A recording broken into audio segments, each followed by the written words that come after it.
Guys, media asing lagi rame banget ngomongin Indonesia. Kita produsen kelapa sawit terbesar di dunia, tapi harga kelapa sawit ditentukan di negara lain.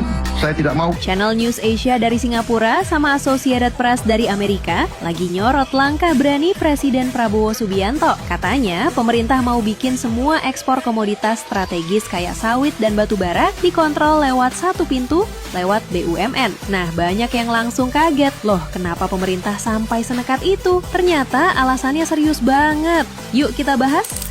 Selama puluhan tahun, Indonesia diduga rugi besar gara-gara permainan ekspor. Ada yang namanya under-invoicing dan transfer pricing. Bahasa gampangnya, harga ekspor dibikin lebih murah di atas kertas supaya keuntungan larinya ke luar negeri. Dan angka kebocorannya gak kecil. Disebut-sebut sampai 908 miliar dolar Amerika Serikat. Kalau dirupiahin, itu sekitar 16.000 triliun rupiah. Gila besar banget kan? Makanya sekarang pemerintah mulai ngerem permainan itu. Pak Presiden pengen negara punya kontrol lebih kuat atas sumber daya alam kita sendiri. Tapi efeknya langsung terasa. Pasar keuangan sempat goyang, IHSG turun cukup dalam, dan banyak investor panik karena mereka takut keuntungan bisnis bakal kepotong.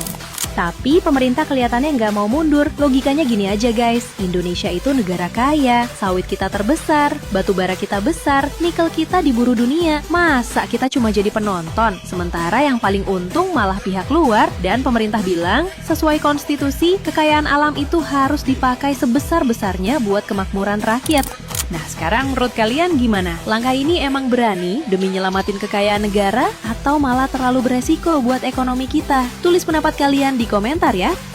Kelapa sawit kita harganya ditentukan oleh bangsa lain. Kita tentukan harga kita. Dan kalau mereka nggak mau beli pakai harga kita, ya nggak usah beli, kita pakai kelapa sawit kita sendiri. Kenapa? Nikel kita ditentukan harganya oleh negara lain. Tidak boleh. Harga semua tambang kita, harga semua komoditas harus ditentukan di negara kita sendiri. Dan kalau mereka nggak mau beli, ya nggak apa-apa. Biar aja itu di bawah tanah untuk cucu kita nanti.